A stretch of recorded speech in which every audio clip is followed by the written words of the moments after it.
Bonjour, bonjour et bienvenue dans cette nouvelle émission qui se nomme Carter et Piston. Alors, cette émission se veut être l'endroit où on cause bécane. Des news, des essais, des rendez-vous, enfin un peu tout ce qui anime cette petite planète moto qui nous passionne tant. Afin d'être le plus complet possible, je vous propose dans un premier temps de nous retrouver mensuellement sur cette chaîne YouTube. Chaque émission sera annoncée évidemment via le canal Facebook, mais aussi via une newsletter à laquelle vous pouvez vous abonner. Pour cette première émission, je la présente seule. Il faut bien commencer. Mais les suivantes se passeront dans des endroits insolites, surprenants parfois, avec des invités ou chez des concessionnaires qui pourront nous parler de leur marque et de leur univers.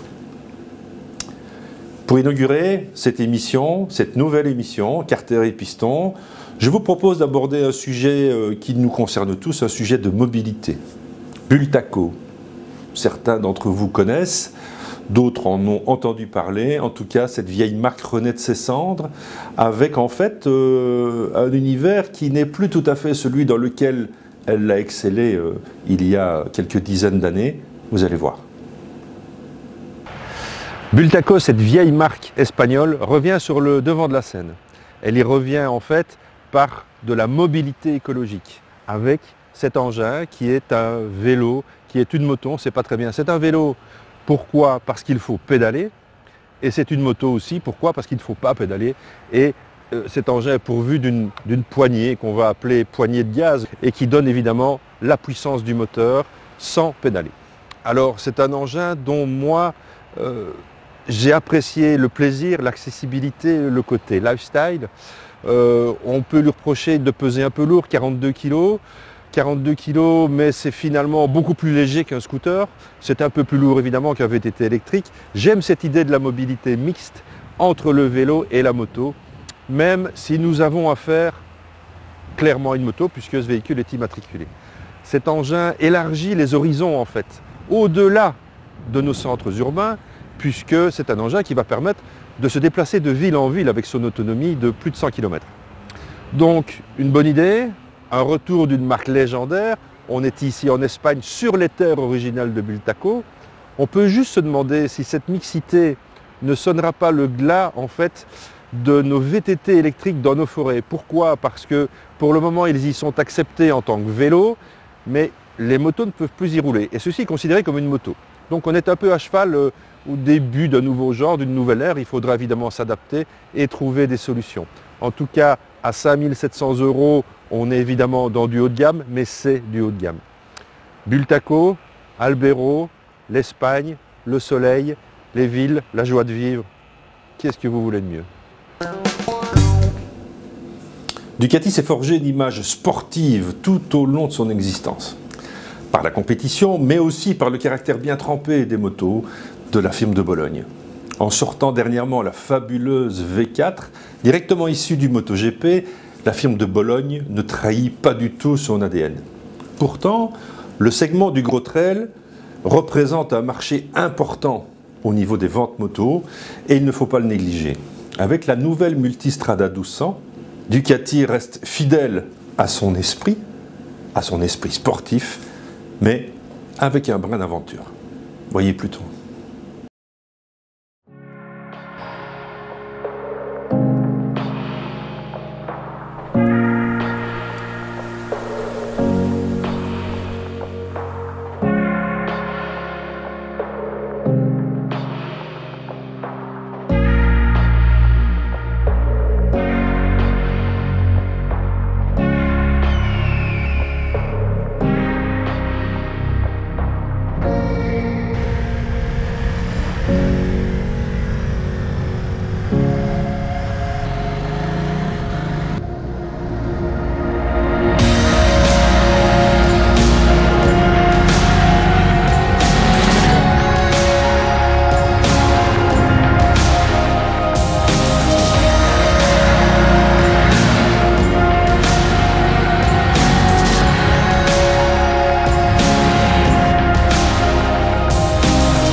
Difficile de trouver mieux évidemment qu'un endroit pareil pour essayer ce genre de moto.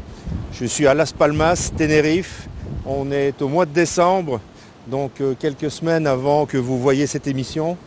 Et en fait, on a emprunté des routes fantastiques, avec un grip extraordinaire, très sinueuse, et avec une météo évidemment qui fait rêver chez nous. Alors, c'est pas le plus important. Le plus important, c'est cette nouvelle Multistrada 1260, qui en fait évolue. C'est pas une révolution, elle évolue dans une version GT et en fait on devient un trail routier. Alors sur cette première avant-midi, on a fait la moitié du trajet qui est prévu. Cette moto a bluffé un peu tout le monde parce qu'en fait, au niveau châssis, on a rallongé un petit peu le bras oscillant, on a ouvert un peu l'angle de chasse, ce qui pourrait la rendre sur le papier moins maniable. Eh bien en tout cas, il n'en est rien. Cette moto est bluffante d'efficacité, elle est bluffante d'agilité. On rentre sur les freins, on pose la moto sur les gommes, on ouvre en grand.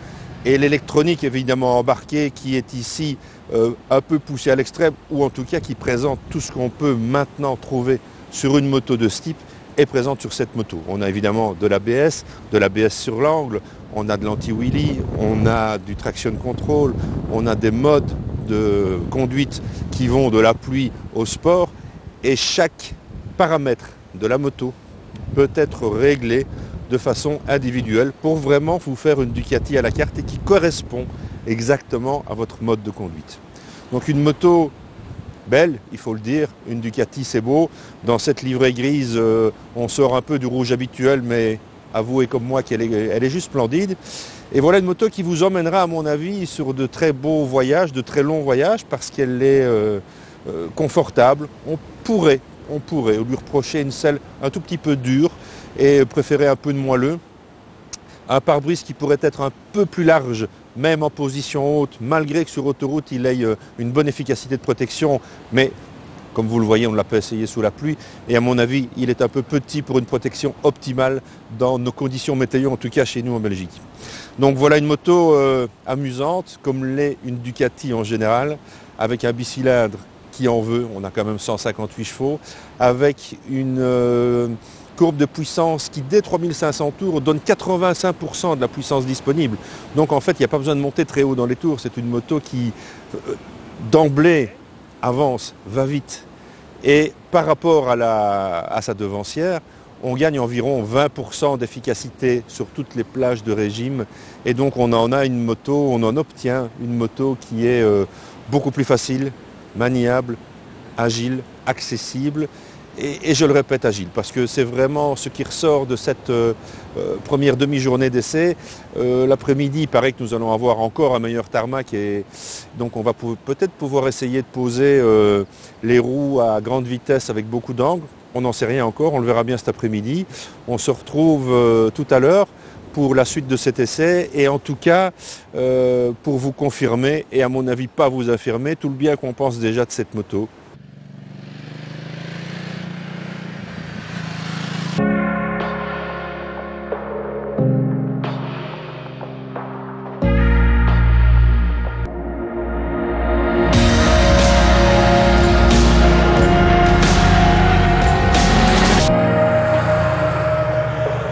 Bon, nous voilà à la fin de ce test, de cette nouvelle Multistrada 1260.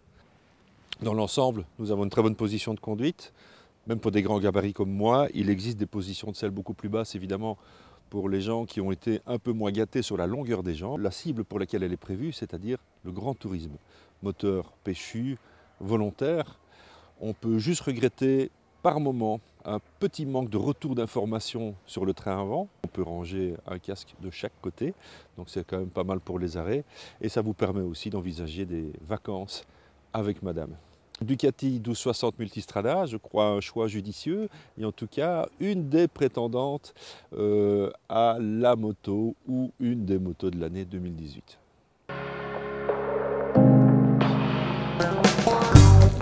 La sécurité à moto est une des clés essentielles à son développement et à sa pratique.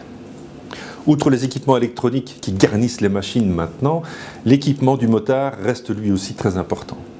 La technologie airbag peu à peu se développe et j'espère à terme deviendra un élément incontournable de l'équipement et de la sécurité du motard. J'ai depuis quelques mois eu le plaisir d'essayer une veste de marque Elite. Quand je dis essayer, c'est la porter et rouler avec cette veste. Je ne l'ai pas essayé dans le sens propre du terme puisque je ne suis pas tombé, mais je vous propose de découvrir ça tout de suite. Ça fait quelques mois déjà que je teste ce vêtement. Alors c'est une veste en cuir, vous allez me dire, qu'est-ce qu'elle a de particulier? C'est une veste en cuir qui contient en fait un gilet airbag.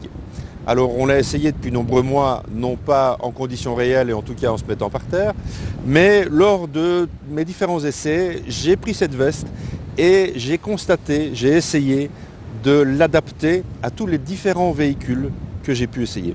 Donc ici on est sur une Ducati Multistrada et sur cette Ducati Multistrada on a la possibilité, comme sur tous les autres modèles que j'ai essayés, que ce soit des trails genre Suzuki 650 V-Strom, des Harley Davidson, des gros custom, des motos un peu plus sportives même, il y a toujours un endroit pour venir y attacher en fait votre ligne de vie, ce qui vous relie à la moto. Cette veste en fait, à partir du moment où vous êtes sur la moto, la partie qui est attachée à la moto vient se clipser sur la veste. En cas d'accident, en cas d'éjection de la moto, qu'est-ce qui se passe?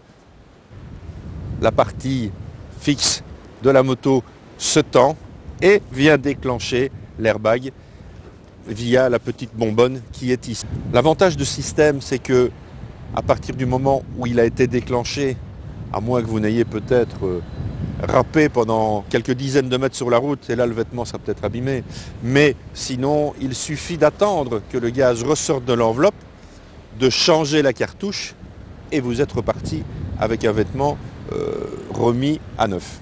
En tout cas en ce qui concerne la partie airbag. Mis à part ça, maintenant le vêtement on l'a testé, je vous dis, depuis plusieurs mois. C'est un cuir vieilli, c'est une veste qui a une certaine gueule. Ça n'engage que moi, mais je crois que c'est une veste qui est jolie, qui est pourvue évidemment de toutes les protections adéquates, aussi bien au niveau du dos, des épaules que du coude.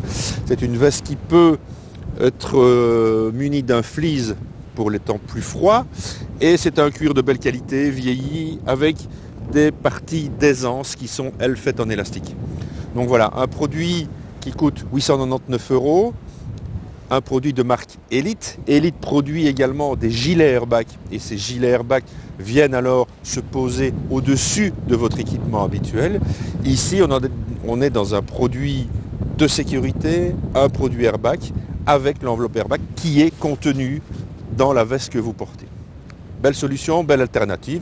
On espère évidemment ne jamais avoir à s'en servir, mais c'est un plus dans le terme de la sécurité du motard.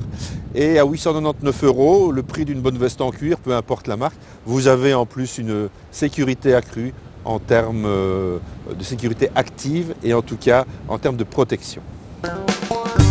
On ne présente plus Fred Krueger, le sorcier de Basse-Bodeux comme on l'appelle, double champion du monde de constructeurs custom et aussi détenteur de multiples podiums dans le monde entier. Depuis quelques années, les marques se l'arrachent, comme BMW et Ducati, pour faire des créations uniques. Cette année, c'est Triumph qui a proposé à Fred une interprétation du Bobber Bonneville. On va voir que le sorcier a plus d'un tour dans son sac et nous réserve quelques belles surprises pour 2018. Kees, bonjour. Bonjour Thierry. Tu es le directeur de Triumph Benelux. Tout à fait. Et dans le cadre de tes attributions, tu as choisi de faire, je ne sais pas si on peut dire un caprice, mais tu t'es dit, tiens, je vais demander à Fred Krueger, double champion du monde de constructeur custom, de réaliser une moto, une Triumph pour vous. Et ton idée, c'est laquelle? C'est qu'au cours de l'introduction de la Bobber déjà l'an dernier, hélas, Fred était déjà occupé avec une collaboration avec une autre marque. Mais pour maintenir la notoriété de ce modèle, on a approché et contacté Fred pour, dans le style de la moto, quand même faire une création, une propre interprétation et rester fidèle aux racines et aux principes de la Bobber originaux. Donc la Bobber originale dans les années 50 était pour faire des petites courses et c'était surtout avec les GI qui retournaient de l'Angleterre qui avaient transformé les motos et faire des courses avec. D'accord. Et c'est dans cet esprit-là qu'on a demandé à Fred de voir quelle serait son interprétation d'une Bauer. Et est-ce que tu as donné à Fred des instructions assez précises au niveau technique où il ne pouvait pas sortir? Est-ce qu'il a peut-être dû, tu lui as peut-être dit, écoute, tu peux prendre toutes les pièces que tu veux, mais dans le catalogue Triomphe, ou bien est-ce qu'il a un peu de liberté? Il a quand même de la liberté, mais la seule condition serait de rester fidèle au concept du Bauer, et à part ça, il était complètement libre de faire son choix. Un peu de fidélité point de vue de notre pièce, parce qu'on en a beaucoup. On a un très catalogue élaboré de pièces, mais sinon d'y mettre toute son imagination, mais rester fidèle à ce concept, quoi. Bon Fred, nous voilà avec un nouveau défi, une fois de plus. Qu'est-ce qu'elle t'inspire cette moto? Quand tu l'as vue, tu t'es dit tiens, je vais faire ça, ou bien tu as vraiment dû réfléchir?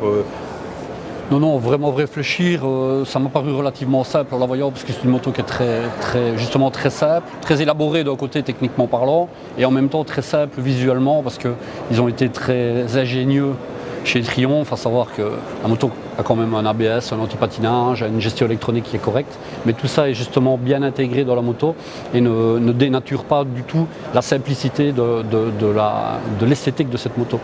D'accord. Et il y a des défis techniques particuliers auxquels tu as dû faire face? Il y a des défis, disons que je me suis fixé un challenge, à savoir que, évidemment, le but étant de vendre la moto de série, j'essaie évidemment de ne pas trop m'écarter de l'esthétique générale, tout en adoucissant, en donnant un petit esprit un petit peu plus racing à la moto. Là, et je me suis fixé comme challenge d'utiliser toutes les pièces de la moto de série, voire éventuellement quelques autres pièces disponibles dans le catalogue Triomphe, de façon à être le plus corporate possible. Maintenant, en termes de difficulté, je pense que jusque maintenant, parce que je suis en train de travailler sur le projet, la difficulté principale, c'est surtout de réintégrer les pompes à essence qui font fonctionner l'injection de la moto et qui sont dans le réservoir. Et comme j'aime bien avoir des réservoirs qui sont beaucoup plus près du moteur, là, c'était quand même techniquement compliqué, mais j'ai trouvé la solution pour pouvoir arriver à mes fins. Ouais. Alors, dans tout ce que tu viens de me dire, il y a un truc qui m'interpelle, parce que tu as dit racing. Et donc ta finalité, c'est quoi? La finalité, c'est de participer au Sultan of Sprint. C'est un championnat européen de sprint qui se déroule sur des distances de 200 mètres. Donc tu fais une sorte de dragster? Je fais un dragster dans l'esprit des années 50-60. Évidemment, en essayant de respecter le plus possible l'atmosphère Triomphe, l'état d'esprit de l'époque. Et évidemment, on essaie d'être le plus performant possible. Ça. Évidemment. Je te connais un peu pour savoir que si tu as envie de participer, c'est quand même pour faire un résultat. Hein? Oui, c'est pour quelques années qu'on le plus important, c'est de participer. Oui, exactement. Et la première manche, c'est quand? La première manche a lieu au mois de mai à Monza. Donc on a 5 manches, je crois, au calendrier actuellement. En Italie, donc à Monza, on a une manche à Glemzek au mois de septembre. Au Biker Classic lors de Francorchamps, du Biker Classic de Francorchamps, qui est très important, qui sera évidemment en direct du Lifestyle Village, comme d'habitude. Donc là, ça va être vraiment très chouette. Et il y a encore, je crois qu'il y a encore une manche en France et une manche en Allemagne lors de Intermot à Cologne, donc lors du championnat AMD, entre autres. Donc là, on est deuxième semaine du mois de janvier. Oui. On est à la journée presse du Salon de Bruxelles. On se revoit à Monza. Oui. Dans quelques semaines. Volontiers. Et je me réjouis d'entendre tourner ça. Avec plaisir. À très vite. Merci. Merci Fred. Nous avons déjà parlé gros trail, et bien nous allons continuer. Cet énorme marché est tenu par la BMW GS depuis de nombreuses années. Elle réalise des scores de vente assez hallucinants et il faut bien avouer, c'est une machine fantastique. Pourtant, toutes les marques viennent tenter de prendre quelque part de ce marché. Triomphe n'est pas en reste, avec cette année une refonte complète de sa gamme trail, de 800 à 1200 cm3. Le fer de lance, la Tiger 1200 cm3, se voit revu en profondeur pour venir se poser en alternative convaincante de la bavaroise. Je vais pouvoir disposer de cette moto pendant toute l'année 2018 et on va pouvoir la tester dans toutes les conditions possibles, que ce soit sur nos routes d'Ardennes, à la côte, à la montagne. On va pouvoir tester cette moto en long et en large et nous aurons l'occasion d'y revenir tout au long de l'année. Nous voici déjà au terme de cette première émission. J'espère qu'elle vous aura plu. Je peux déjà vous dire et vous annoncer que pour le mois prochain, nous aurons des essais dans des endroits vraiment de rêve, avec des machines exceptionnelles, mais aussi quelques sujets qui seront étonnants, quelques belles surprises. Inutile de vous dire que j'ai besoin de tout votre soutien pour cette initiative, aussi bien sur Facebook où je vous demanderai de liker un maximum, mais aussi de vous abonner à cette chaîne YouTube, et comme ça vous ne raterez évidemment aucune émission. Je suis évidemment à votre écoute. N'hésitez pas à me laisser un message avec vos commentaires et vos attentes. Mais d'ici là, portez-vous bien et gaffe sur la route. J'avais dessiné sur le side son doux visage qui me souriait.